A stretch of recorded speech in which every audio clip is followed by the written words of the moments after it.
जय हिंद दोस्तों। RP target education के यूट्यूब चैनल में आप सभी का स्वागत है। आज हम लोग देखेंगे बीएड थर्ड सेमेस्टर के पेपर नंबर 2 को। दोस्तों इसके पहले हम लोग पेपर नंबर 1 के लगभग 10 वीडियो हम लोग देख चुके हैं। अगर ये पेपर नंबर 1 के अगर 10 वीडियो आप नहीं देखे हैं तो इस वीडियो के डिस्क्रिप्शन में नीचे हम लिंक दे रहे हैं, वहाँ जा करके आप अगर चाहें तो आप सारे के सारे वीडियो अगर देख लेते हैं तो आपका बीएड थर्ड सेमेस्टर का टॉपिक वाइज इस चैनल का जो सपना है वो साकार होगा। तो आइए आज हम लोग जो देखने वाले हैं पेपर नंबर 2 लेक्चर नंबर 4 और टॉपिक आज का क्या होगा। तो आज का जो ये टॉपिक है दोस्तों, समाजवादी, नारीवाद, वर्ग, लिंग तथा विभाजन। तो ये बहुत महत्वपूर्ण टॉपिक हो जाता है और आपको हम बता देना चाहते हैं कि जो आपका पेपर नंबर 2 है ये समाजवाद, नारीवाद, वर्ग, लिंग, भेद इत्यादि इसी पर सारा का सारा आपका टॉपिक समर्पित है या इसी पर कहीं ना कहीं से आधारित है। ठीक है, तो आइए आज हम लोग देख लेते हैं समाजवादी क्या कहलाता है, नारीवाद क्या कहलाता है, वर्ग, लिंग तथा विभाजन। तो दोस्तों इसमें हम लोग ये देखेंगे कि समाजवादी क्या होता है। समाजवादी का मतलब होता है समाज में रह करके समाज के कार्यों का निष्पादन करना समाजवादी कहलाता है। और नारीवाद का मतलब क्या होता है, नारियों और स्त्रियों के जो सम्मान को दिलाना और उसकी इज्जत करना, ये नारीवाद होता है। वर्ग यानी नारी वर्ग एक हो गई, पुरुष वर्ग और पुरुष स्त्री वर्ग हो गई, और लिंग जो होता है स्त्री पुरुष ये होता है। लेकिन इसमें विभाजन क्या होता है और इसके बारे में हम लोग समझेंगे। दोस्तों यहाँ पर देखेंगे कि समाजवादी का अर्थ, यहाँ समाजवादी, नारीवाद, वर्ग क्या है। तो समाजवाद में स्त्री और पुरुष दोनों को समेकित प्रयासों से ही सामाजिक व्यवस्था और सृष्टि सुचारू रूप से चल रही है।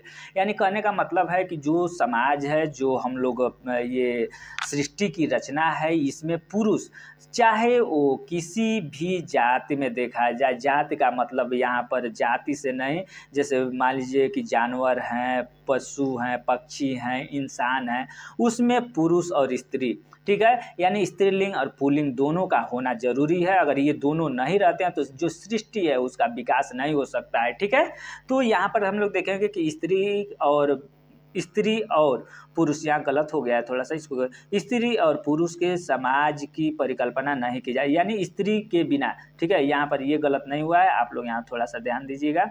जैसे ये स्त्री के बिना पुरुष के समाज की परिकल्पना नहीं की जा सकती। इसका तात्पर्य यह है कि ये दोनों परस्पर पूरक हैं, फिर भी इन्हें विपरीत मानकर क्यों लिंगीय भेदभाव किए जाते हैं।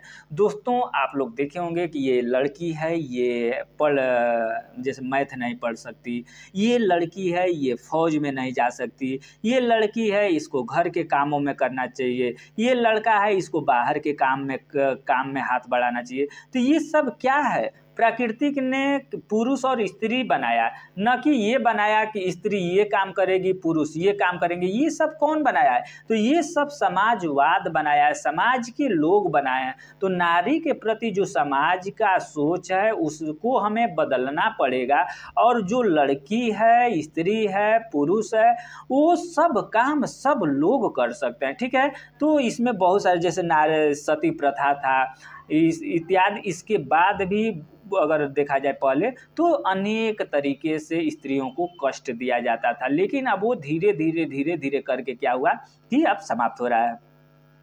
देखेंगे इसके आगे हम लोग, तो कोई समाज कोई समाज भी अगर हो या कई संस्कृति हो, सुरक्षा, आर्थिक कारणों इत्यादि से पुत्र की चाह करते हैं और पुत्री को अनचाहा मानकर उसके साथ भेदभाव करते हैं। दोस्तों यहाँ पर आप लोग समझिएगा, लिंगीय भेदभावों की जड़ें इतनी गहरी हैं कि इसकी पहचान करना और समझना भी दुष्कर हो गया है।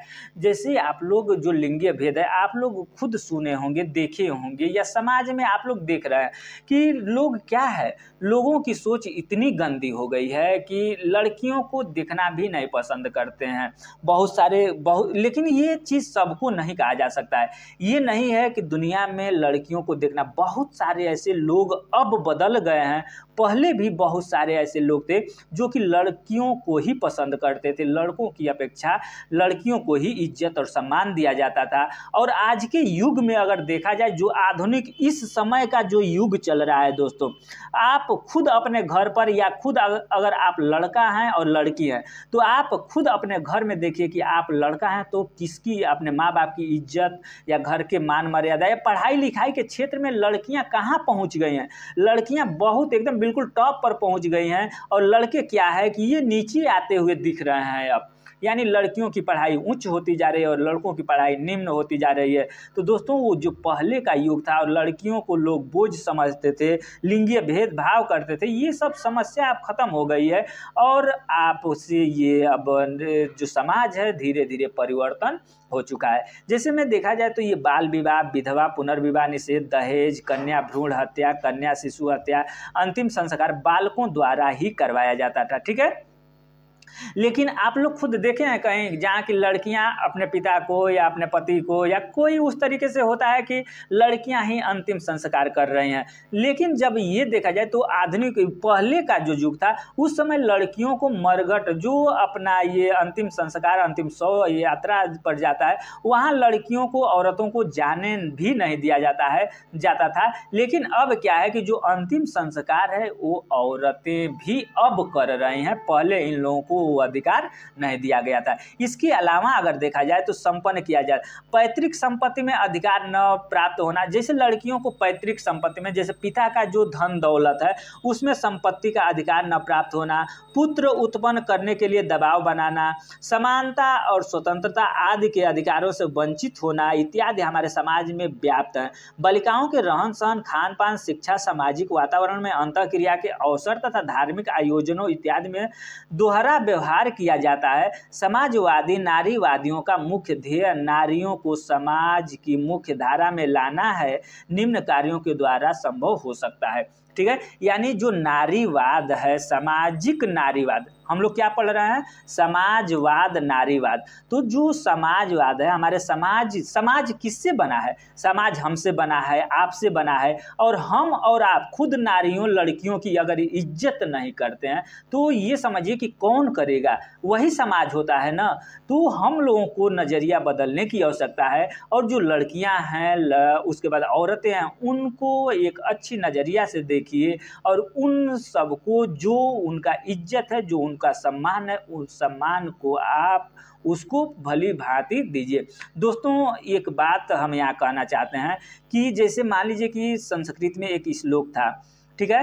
ये श्लोक ये था कि यत्र नार्यस्तु पूजयन्ति न रमन्ति तत्र देवता, यानी जहाँ लड़कियों की, जहाँ औरतों की पूजा, जिस घर में औरतों की पूजा की जाती है उस घर में देवता भी निवास करते हैं। ये क्यों कहा गया, ये सूक्ति बहुत महत्वपूर्ण है क्योंकि आप लोग खुद देखिएगा दोस्तों, जिस घर में हम तो देखे हुए हैं, आप लोग खुद नज़र दौड़ाइएगा, जिस घर में स्त्रियों की इज्जत नहीं होती है उस घर का स्थिति देखिएगा, और जिस घर में स्त्रियों की इज्जत होती है, सम्मान मान मर्यादा किया जाता है, उस घर के स्थिति को देखिएगा, आपको खुद स्वयं पता चल जाएगा। लेकिन हम दोस्तों अपना अनुभव बता रहे हैं कि जिस घर में लड़कियों औरतों की पूजा का मतलब ये नहीं कि अगरबत्ती आप दिखाइए सुबह शाम उसका पैर छुइए, ये नहीं, उसको इज्जत दीजिए। अगर आपके घर में लड़की है, आपकी बहन है, आपकी माँ है, तो आपकी औरत है, तो उसको आप इज्जत दीजिए, उसको सम्मान दीजिए, उसके बाद देखिए आपका घर दिन दुना रात चौगुना बढ़ेगा, ठीक है। अब देखेंगे यहाँ पर जैसे कुछ सामाजिक कुरीतियाँ हैं उसको हमें बदलाव लाना पड़ेगा, तो हम और आप मिलकर के पूरा समाज कैसे बदलाव लाएगा उसी के बारे में हम लोग देखेंगे। जैसे यहाँ पर सामाजिक कुरीतियों जैसे बाल विवाह, दोस्तों बाल विवाह अब जो 21 और 25 दोस्तों शायद यही चल रहा है, लड़की 21 और लड़का 25 साल का एज में होता है तो उसको शादी कर लेना है। लेकिन पहले क्या था कि बाल विवाह हो जाता था। बाल विवाह से क्या नुकसान होता था कि जो जनसंख्या वृद्धि या और सब जो छोटे छोटे मान लीजिए कि अभी बच्चों में उस तरीके से डेवलप नहीं होता था जैसे कि वो माँ बन सकें, और उनको माँ बनना पड़ता था, जिससे कि बाल विवाह को रोकना बहुत ज़रूरी था, ठीक है। उसके बाद पर्दा प्रथा था, लड़कियों को पर्दा में रखा जाता था। ये कहाँ का नियम है कि लड़कियों को आप घर के भीतर, उसके बाद बाहर निकल रहे तो उसको पर्दा में रखिए और लड़के एकदम बिल्कुल फ्री होकर के घूमें, ये भी गलत चीज़ है, ठीक है। उसके बाद दहेज प्रथा था, दहेज, अगर दहेज के कारण अभी भी ये चीज़ देखने के लिए कहीं कहीं मिलता है, कहीं कहीं क्या, अगर अंदर से देखा जाए तो सबको दहेज चाहिए, ठीक है। अभी देखा जाए तो सबको दहेज चाहिए, बिना दहेज का आपकी शादी नहीं होगी। लेकिन अगर बात करने के लिए बोल दिया जाए कि तो वो लोग लगेगा कि ऐसे दहेज पर अपना भाषण देंगे जिससे कि दहेज प्रथा विरोधी हो गए हैं, ठीक है। उसको कन्या भ्रूण हत्या तथा कन्या शिशु हत्या के विरुद्ध जागरूकता उत्पन्न करना, ये सारे के सारे जो आप देख रहे हैं, इसको समाज में जागरूकता उत्पन्न करना पड़ेगा, लोगों को बताना पड़ेगा, औरतों लड़कियों की मर्यादा को वैसे ही अब देखा जाए तो जो लड़कियों का अनुपात है वो कम होते जा रहा है लड़कों की अपेक्षा, लड़के ज़्यादा हो रहे हैं, लड़कियां कम होती जा रहे हैं, तो इससे प्राकृतिक का जो संतुलन है वो भी बिगड़ेगा, ठीक है। नेक्स्ट अब हम लोग पॉइंट जो देखेंगे, ये पॉइंट आपका है सामाजिक कुरीतियों के संबंध, ठीक है। सामाजिक कुरीतियों के बंधनों को तोड़ने के लिए नारियों के आगे करना, यानी जो सामाजिक कुरीतियां हैं समाज में, नारी प्रथा, अरे ये प्रदा प्रथा, उसके बाल विवाह, दहेज प्रथा, इन सब में के क्षेत्र में नारियों को आगे करना, आजकल अंतिम संस्कार पुत्र ही करेगा, इस कृतियों को समाप्त करने के लिए पुत्रियों को आगे किया जा रहा है, दहेज मुक्त परिवार, गांव और समाज पर बल दिया जा रहा है, बाल विवाह के खिलाफ आज बालिकाओं आवाज़ उठाकर अपने लिए पढ़ने का अधिकार मांग रहे हैं, ठीक है। ये चीज़ हम लोग देख रहे हैं दोस्तों, जैसे जो लड़कियां हैं उसको बहुत जगह इस तरीके से देखने के लिए मिला है कि गार्जियन जो माता पिता होते हैं वो सोचते हैं कि लड़की का शादी कर दें, लेकिन लड़कियां जो हैं वो पढ़ने पर ज़्यादा जोर बल दे रहे हैं। और जनरली अगर देखा जाए तो हम तो देख रहे हैं और आप लोग भी ये देख रहे होंगे दोस्तों कि जो लड़के हैं वो लड़के अब कम पढ़ रहे हैं और लड़कियां ही ज़्यादा पढ़ रहे हैं। कुछ दिनों के बाद हमें ये लग रहा है ये देख करके कि सच में जो ये भारत देश है, हम लोग नारी प्रथा पुरुष प्रधान देश है, लेकिन कुछ दिन बाद अगर इस तरीके से चलता रहा तो पत्नी प्रधान यानी स्त्री प्रधान देश ये हो सकता है। तो ये हम लोगों के लिए गौरवान्वित का बात होगा कि लड़कियों औरतों को इस तरीके से भारत में भी इज्जत दिया जा रहा है, ठीक है।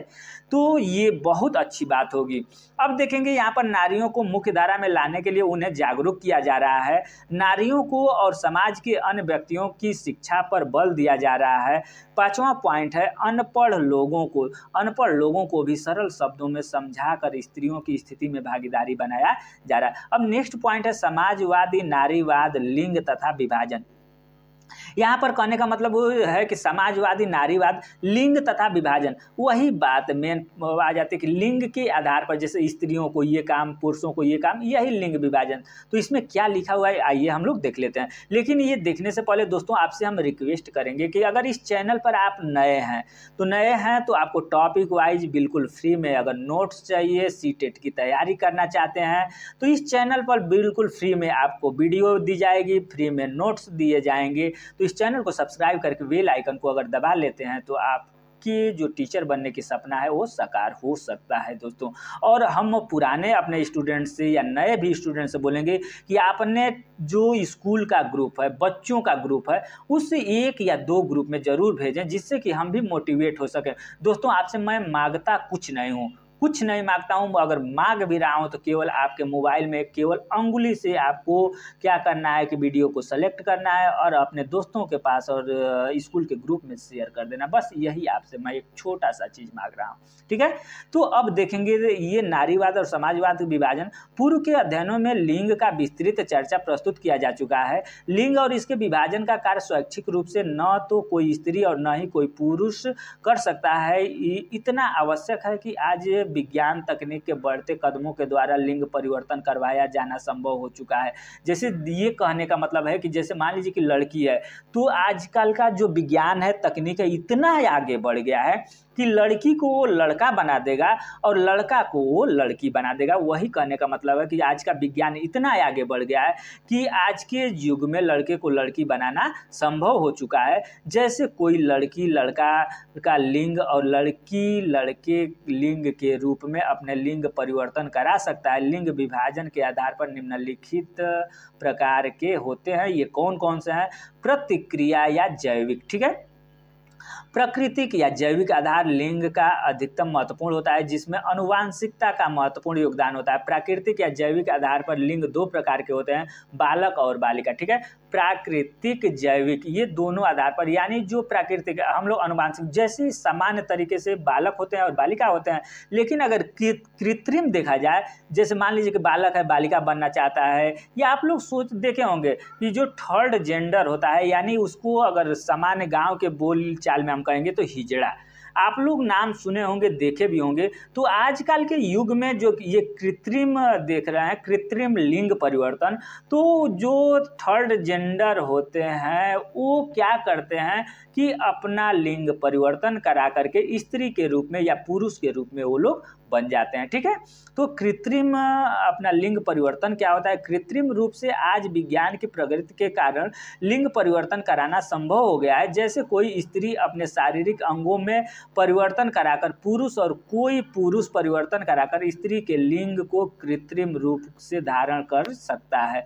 तो दोस्तों इसकी आप देख सकते हैं यहाँ पर। उसके बाद है कि लिंग के अवधारणा। ठीक है, अवधारणा में स्त्री तथा पुरुष दोनों ही लिंगों के अत्यधिक महत्व रहा है, परंतु कुछ कारणों से आज बालिकाओं को समाज में एक ही दृष्टि से देखा जाता है, जिसके कारण इस लिंग की निरंतरता अवहेलना की जा रही है। इस अवहेलना और अपेक्षा के कारण लिंग अनुपात में निरंतर कमी आ रही है, जिसके कारण लिंगी असंतुलन हो रहा है। जैसे मान लीजिए कि हम लोग जांच करा करके या उसके बाद जो लड़की रहती है उसको लोग खराब करवा देते हैं, गर्भ में ही लड़कियों को मार दिया जाता है, तो इससे जो प्राकृतिक संतुलन है वो खराब हो रहा है। इस चीज़ को हमें रोकना पड़ेगा।